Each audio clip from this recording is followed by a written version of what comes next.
Hi, everyone. This is Emily. I am a geophysics researcher at the University of Oklahoma, and today I will talk to you about statistical shape attributes for attenuation evaluation in AASPI. Little outline for this presentation. First, I'll talk about some background in theory, and then in part two, I'll go into the actual AASPI software and show you how to implement SpecCWT to calculate these spectral or statistical shape attributes. Before I do that, I want to highlight the AASPI website. I'm assuming that if you're watching this demo, you probably have some familiarity with AASPI and have been on our website before, but if you haven't, you can check it out at this address right here.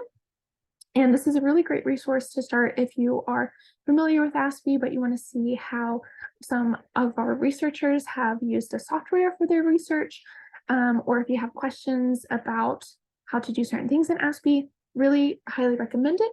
And to start, you can use the software documentation, and that page where we have a lot of links, things from how to convert from seg-wide to the ASPI.h format, spectral decomposition methods, geometric attributes, and machine learning, if you want to get into some more complex utilization of the software. So definitely check it out if you haven't already. Okay, now on some background in theory. The statistical or spectral shape attributes, I'm going to use those somewhat interchangeably. These were first proposed in 2015, 2016 by some researchers at OU and some researchers at different universities around the world in this paper, Seismic Spectral Attributes of Apparent Attenuation. And this was really the first paper that recommended using these attributes to measure attenuation, although it wasn't necessarily related to gas hydrates, which is what I'm using it for. But the paper proposed, it was about 4 different steps. The first was you assume that there's a Richter wavelet for seismic propagation, or your seismic wave is propagating as a Richter wavelet. You assume that there's a decrease in peak frequency, which is essentially attenuation. And then you can use these high order statistics or skewness, kurtosis to measure the un-Gaussian, or think of it as the asymmetric distribution of the amplitude spectrum. Then if you have a higher peak frequency, you would expect higher skewness and kurtosis.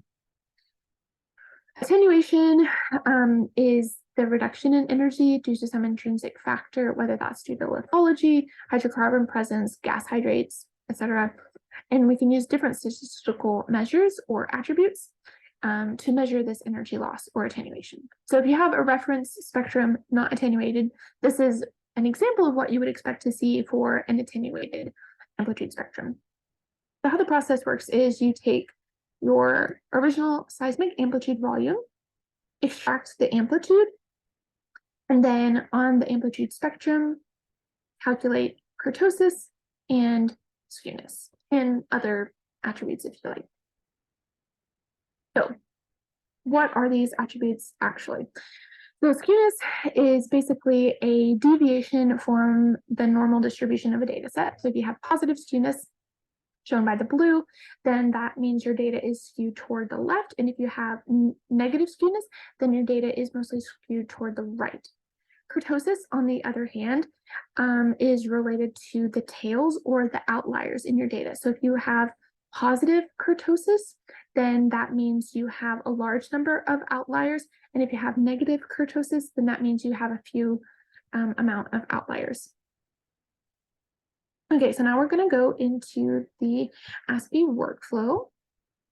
And we'll switch over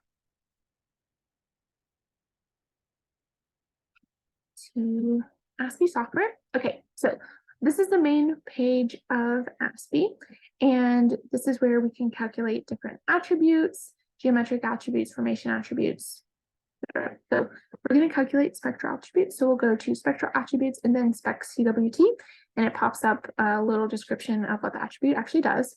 So click on that. And hope you can tell it's screen sharing. Okay, I'm gonna have to share that screen too.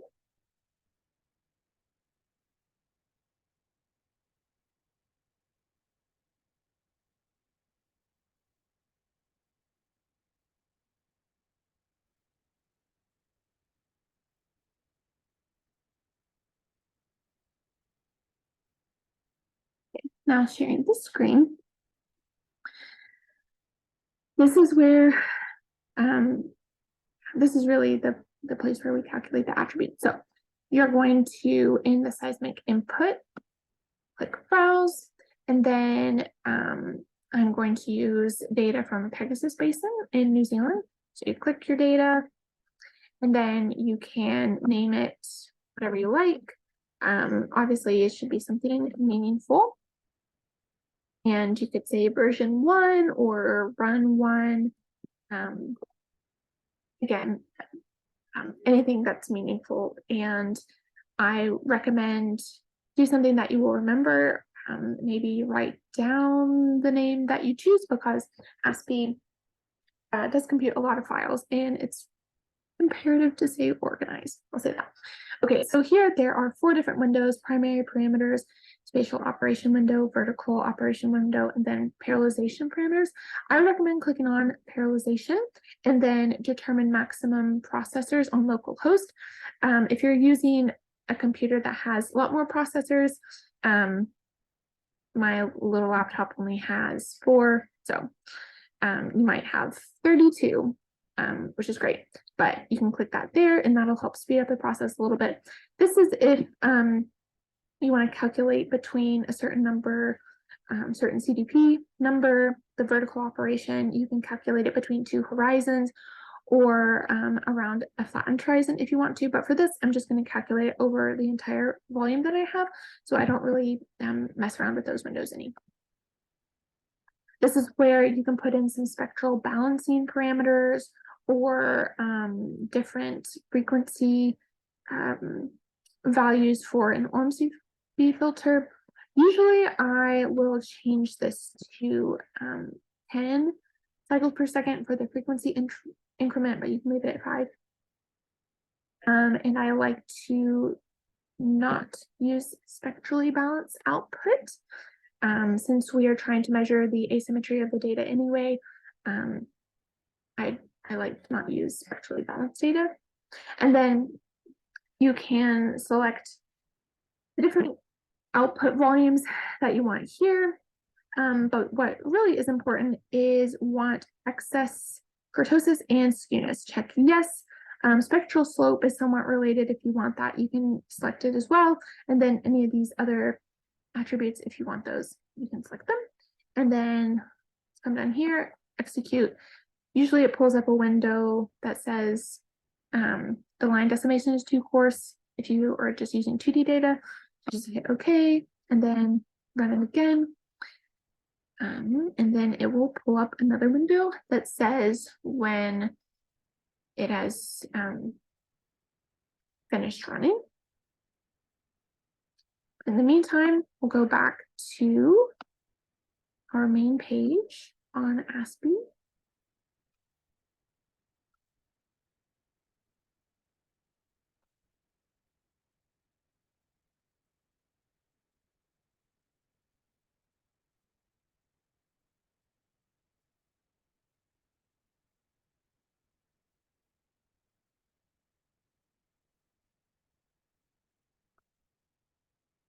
And I think we are done. Okay, great. So now back on the main page, you can go to AASPI QC plotting. This is where you plot any of your data, the original seismic volumes, your output volumes, things like that.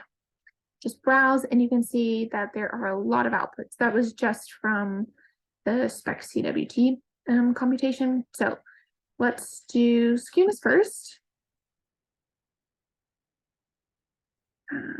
If we scroll down to the bottom, you can change the minimum and maximum value if you like at the start.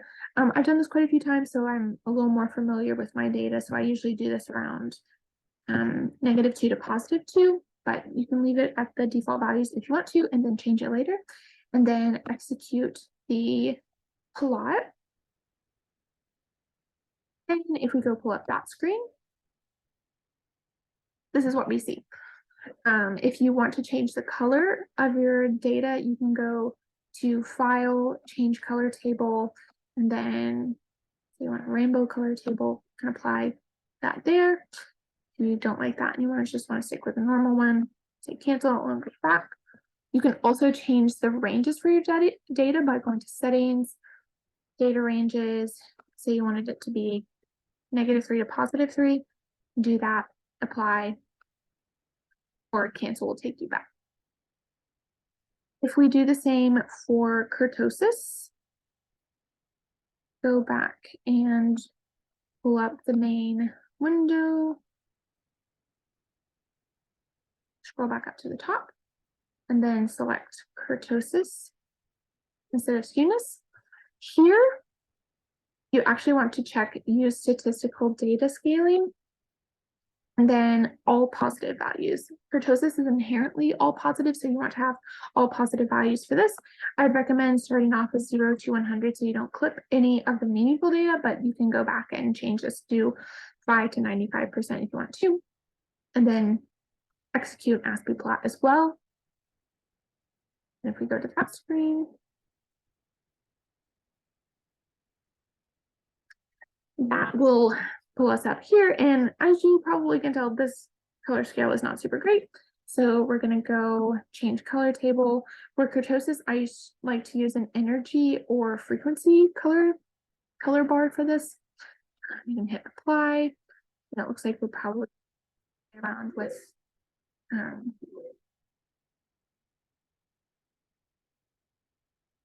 the data ranges a little bit. So go to settings, data ranges, uncheck use this just histogram ranging, and then change this to be something a little bit lower. And then we see if it's more useful to us than what we had before. Okay. So there we have it for those two attributes. I also recommend plotting other attributes like frequency related attributes.